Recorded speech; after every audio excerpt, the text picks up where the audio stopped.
आज हम समय यात्रा यानी टाइम ट्रैवल से जुड़ी एक सच्ची घटना के बारे में जानेंगे।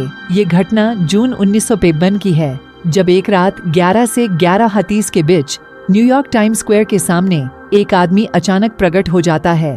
उसे देख के आजू बाजू के तमाम लोग आश्चर्यचकित हो जाते हैं। उसकी वेशभूषा वहाँ के सभी लोगों से भिन्न थी, क्योंकि उस व्यक्ति ने 1800 सदी के कपड़े पहने थे और वो व्यक्ति भी आसपास का माहौल देखकर हैरान और परेशान हो जाता है और घबरा जाता है, मानो जैसे उसे लग रहा हो कि वो किसी अलग ही दुनिया में आया है। इसी बीच वो कुछ समझ पाए तब उसकी ओर तेजी से एक टैक्सी आती है और उसकी उस दुर्घटना में मौत हो जाती है। फिर उसकी लाश को पोस्टमार्टम के लिए मुर्दाघर ले जाया जाता है और जब उसके सभी चीजों की तलाशी ली गई तब उसके पास से बहुत ही आश्चर्यचकित कर देने वाली चीजें मिली थीं। उन चीजों में तांबे का एक टोकन था, एक बिल जिस पर घोड़े के तबेले का पता और नाम लिखा था, एक बिजनेस कार्ड था जिस पर रूडोल्फ फेन्ज नाम लिखा था और उस पर 5th एव इस प्रकार का पता था, और उसके पास से $70 के पुराने नोट थे जो एकदम नए लग रहे थे,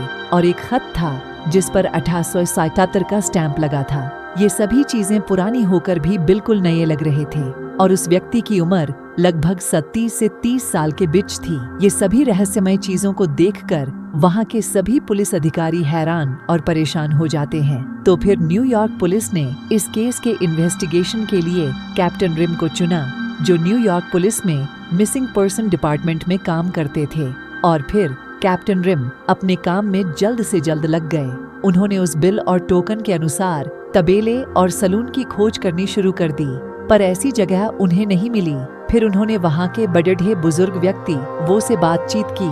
उनको भी उस जगह के बारे में मालूम नहीं था, पर उस बिजनेस कार्ड से जो पता मिला वहाँ पर 5th एव का एक ऑफिस था, पर वहाँ कोई भी रूडोल्फ फिन्स नाम के व्यक्ति को नहीं जानता था। अब उसके पास मिले बिजनेस कार्ड से ही उसे रूडोल्फ फेन्स नाम से ही जाना जाने लगा। फिर कुछ दिनों बाद कैप्टन रिम को एक टेलीफोन डायरी में एक नाम दिखा, वो था रूडोल्फ फिन्स जूनियर, और ये टेलीफोन डायरी 1936 की थी। तो फिर कैप्टन रिम जल्द से जल्द उस पते पर गए, पर वहाँ जाके पता चला कि रूडोल्फ फिन्स जूनियर की मौत 5 साल पहले हो चुकी है, मगर उसकी विधवा पत्नी फ्लोरिडा में रहती है। उनके पत्नी का पता मिलने के बाद कैप्टन रिम उनसे मिलने गए। तो फिर रूडोल्फ फिन्स जूनियर के पत्नी ने जो बातें बताई वो बहुत ही चौंका देने वाली थी। विधवा पत्नी ने उन्हें बताया कि रूडोल्फ फिन्स सीनियर, ये व्यक्ति रूडोल्फ फिन्स जूनियर के पिता है, और वो 29 साल की उम्र में 1877 में